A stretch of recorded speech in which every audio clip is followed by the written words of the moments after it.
Bon, bah ma chérie, voilà, on se retrouve parce que comme on t'a dit ce matin avec ton père, on aimerait pouvoir parler avec toi. Ouais. Je sais pas, tu veux commencer, peut-être? Comment t'expliquer ça? Disons vraiment, Clara, que moi je suis un Africain.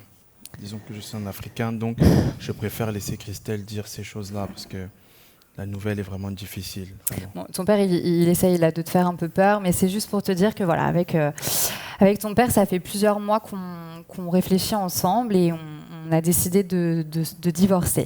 Quoi? Bah ouais, voilà. C'est une blague, c'est ça? Ah non, c'est pas une blague, mais on sait que c'est compliqué, Ouais. mais t'inquiète pas, ça va bien se passer.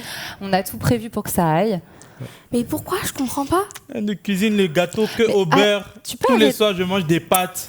Écoute, Moi, je vais quitter écoute cette... ma chérie, ne l'écoute pas. On a réussi à se mettre d'accord et ça va très bien se passer, ok? Et la famille, elle va devenir quoi? Eh ben ça n'empêche rien, on sera une famille. C'est juste que tu viendras nous voir, peut-être une semaine chez papa, une semaine chez moi. Ça va bien se passer, t'inquiète pas. Ce qui est On sûr, pense vraiment à toi dans tout ça et on a tout prévu pour que tu ailles bien dans Vraiment. tout ça. vraiment, ce qui est sûr, c'est qu'on ne sera pas une famille de chèvres. Ta mère cuisine la salade tous les jours. Tous les jours. C'est pour ça, c'est pour ça. Pardon, ma fille, sois forte.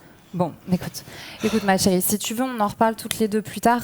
Là, on doit y aller avec ton père justement Voilà. pour tout ça. Donc, si tu veux, on prendra un temps ce soir avant que tu te couches pour en rediscuter. Ok? Ouais. Mais ça va bien se passer. D'accord, ma chérie? Hein? Je te On est dis à plus ensemble, tard. hein. On est ensemble. Oh, arrête. Ah, toi, là.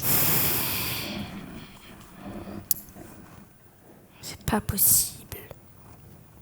Comment ils peuvent me faire ça?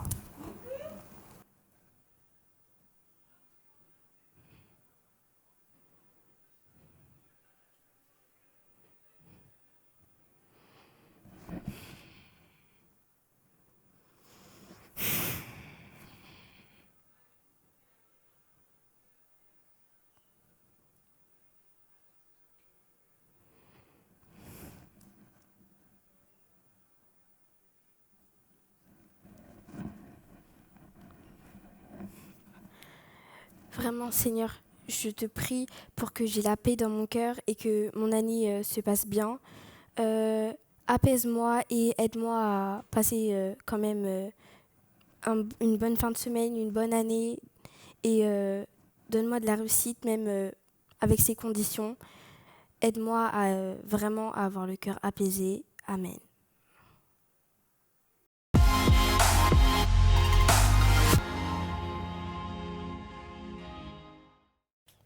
Alors aujourd'hui, pour cette émission, j'ai un message pour toi. Et celui-ci s'intitule « Être un gardien de la paix ». Comme tu le sais, chaque semaine, on prend un fruit pour illustrer l'un des fruits de l'esprit dont parle la Bible dans Galates 5, 22. Et pour parler de la paix, honnêtement, j'ai beaucoup hésité. J'ai pris la pomme, mais j'aurais pu aussi dire la poire. Pourquoi j'ai pris la pomme, en particulier la pomme golden? C'est parce que cette pomme est l'un des seuls fruits qui se cultivent tout au long de l'année. Tu sais, généralement, les fruits se cultivent par saison. Tu as des saisons où il y aura des fraises, d'autres où il y aura des raisins, etc.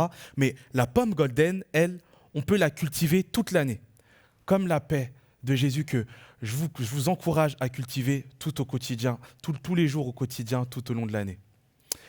J'aimerais vous parler de la poire. Pourquoi la poire? C'est Mexan qui m'a donné cette illustration qui est juste géniale.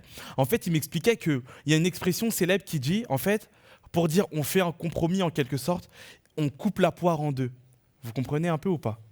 Et parfois, faire la paix, ça demande aussi à chacun de son côté de laisser aussi un petit peu une part de sa fierté, de son orgueil pour pouvoir aller vers une réconciliation et donc couper la poire en deux. Donc, c'est la pomme, mais j'avoue que la poire, c'est pas mal. Mais gardons en tête la pomme. Je vais te parler de la paix, mais je ne vais pas te parler de la paix au sens tranquillité. Ça, c'est la paix dont on a discuté lors de l'émission Au coucher, où on disait que parfois, lorsqu'on était posé dans notre lit le soir, c'était facile en fait d'être assailli, d'être envahi par plein de pensées mauvaises et qui nous empêchaient de dormir parce qu'on n'avait pas la paix. Et on avait vu une des clés que nous donne la Bible qui nous disait lorsque nous faisons monter vers Dieu nos prières par des supplications dans un esprit de reconnaissance, alors la paix qui surpasse toute intelligence nous vient. Mais ce n'est pas de cette paix que j'ai envie de te parler. J'ai envie de te parler de la paix au sens comme si, à partir du moment où l'Esprit de Dieu vient en toi, tu deviens un gardien de la paix. Ok ? Je vais te donner la définition du gardien de la paix. Le gardien de la paix, c'est un agent de police équipé d'une arme, en l'occurrence la puissance du Saint-Esprit, dont la mission est de maintenir l'ordre, le respect de la loi dans les lieux publics. Tu vas me dire, mais c'est quoi le rapport en fait? Et j'aimerais te dire que je pense qu'à partir du moment où tu es né de nouveau, l'Esprit de Dieu rentre en toi, tu es appelé à être un gardien de la paix. Un peu comme Jésus en fait. En fait, ta mission devient de réconcilier les hommes avec Dieu au ciel. Un peu comme Jésus l'a fait pour toi. Je vais t'expliquer. Dans la parole de Dieu, on voit dans Luc 10, de 1 à 5, que le Seigneur choisit 70 disciples et les envoya 2 par 2 pour le précéder dans toutes les villes et les localités où il devrait se rendre. Il leur disait, la moisson est abondante, mais les ouvriers sont peu nombreux. Demandez donc au Seigneur à qui appartient la moisson d'envoyer des ouvriers pour la rentrée. Allez, je vous envoie comme des agneaux au milieu des loups. N'emportez ni bourse, ni sac de voyage, ni sandales, et ne vous attardez pas en chemin pour saluer les gens. Lorsque vous entrerez dans une maison, dites d'abord que la paix soit sur cette maison. Et en fait, lorsque le Seigneur nous encourage à aller de maison en maison en proclamant la paix sur cette maison, ce n'est pas la paix seulement au sens tranquillité, c'est la paix au sens réconciliation. À ce moment-là, en fait, il est en train de dire que le salut divin, que la réconciliation avec Dieu soit dans cette maison. Et je crois vraiment que c'est la puissance de l'Esprit de Dieu qui peut nous permettre d'être juste remplis en fait de l'Esprit et d'aller proclamer le salut, la réconciliation dans nos sphères d'influence. Je vais te dire quelque chose. Tu sais, la première personne qui a été agent de la paix, ça a été Jésus. Il était appelé le prince de la paix. Et il t'a montré l'exemple quand il est venu sur terre donner sa vie pour ses amis. Prêcher l'évangile, prêcher la paix, le salut autour de lui. Il nous a montré l'exemple. Et franchement, c'est chaud. Je ne sais pas vous, mais je vais parler de moi en fait.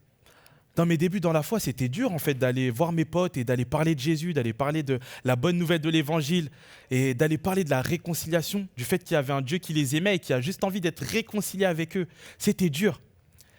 Jusqu'à ce que je comprenne en fait que cet esprit de réconciliation, cette paix qui émane du Saint-Esprit, en fait, elle ne peut pas venir de moi, elle peut venir que de l'Esprit. Et je t'encourage à vraiment faire grandir l'Esprit de Dieu à l'intérieur de toi, qu'il te remplisse d'un courage qui va te permettre d'aller dans ton club, d'aller dans ta classe, d'aller dans ta famille, d'aller dans ton cercle d'amis, avoir la conviction, la force de parler de Dieu et de la réconciliation qui peut y avoir en lui. J'aimerais te dire une chose, vraiment, je ne te demande pas de partir demain, de sortir de ta ville, de prendre une voiture ou un vélo et d'aller toquer dans toutes les maisons en disant que la paix de Christ soit avec vous, réconciliez-vous avec le Seigneur. C'est vraiment pas ça que je t'encourage, c'est pas ça que je t'incite. Ce que je suis en train de te dire, c'est que concrètement, on a tous été amenés à apporter la paix dans une sphère d'influence.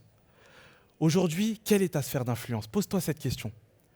Peut-être qu'aujourd'hui, tu fais du foot et tu brilles dans le football. Et c'est vraiment la sphère d'influence où Dieu t'a amené à briller, à porter, à influencer, ce secteur que tu as amené à influencer. En fait, réalise que vraiment, c'est par toi que Dieu veut passer pour amener la paix. Mais la paix au sens réconciliation avec Dieu. Être ce témoin, cet agent de paix. Peut-être que tu chantes bien et que tu as l'habitude de prendre des cours de chant. Prends l'habitude, juste considère que c'est dans cette sphère d'influence que Dieu t'a mis pour que tu puisses être un agent de la paix. Et j'ai bien d'autres exemples, et des sphères d'influence, il y en a plein. Mais je veux juste vraiment que tu prennes conscience que à partir du moment où tu es rempli de l'Esprit, tu es aussi rempli d'une mission. C'est d'apporter la paix partout autour de toi. La paix de Dieu avec les hommes, avec les amis qui t'entourent. Sois béni.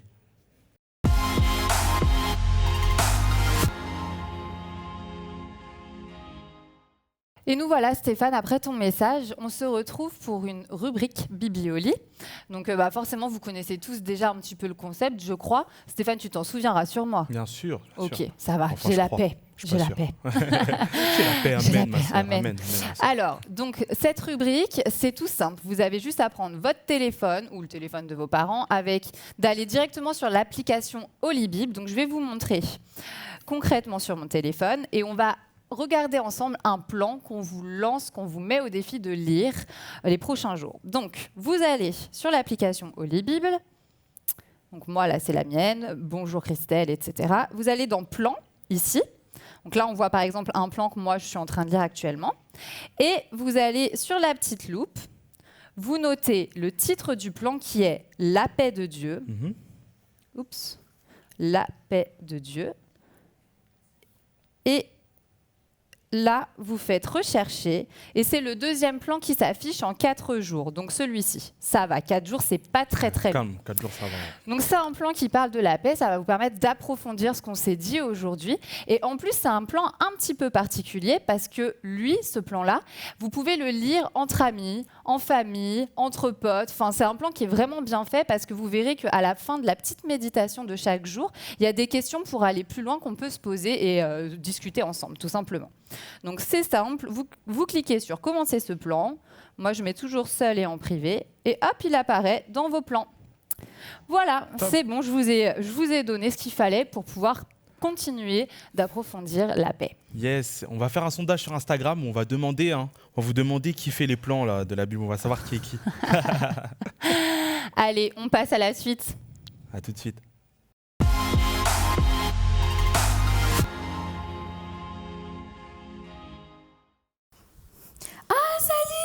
Salut, ça va? Bien et toi? Ouais, ça va. T'es en quelle classe? Parce que depuis l'année, en fait, je t'ai pas vue. Du coup, 5e 4. Ouais, on n'est pas ensemble. Ouais, c'est dommage.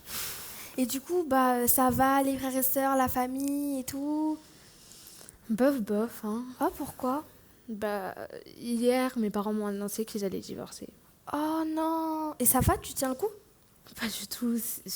Comment ils peuvent me faire ça? C'est horrible. Ouais, je comprends, je suis passée par là il y a quelques mois. Et tu sais, j'ai prié et Dieu, il a vraiment apaisé mon cœur. Tu voudrais que je prie pour toi? Ouais. Seigneur Jésus, je te prie pour ma copine. Tu vois la situation dans laquelle elle est et apaise ton cœur. Fais comme tu as fait pour moi. Donne-lui la paix et aide-la à réussir son année scolaire. Amen. Amen, merci. J'espère que tu iras mieux. Moi aussi. On se voit bientôt. À toutes.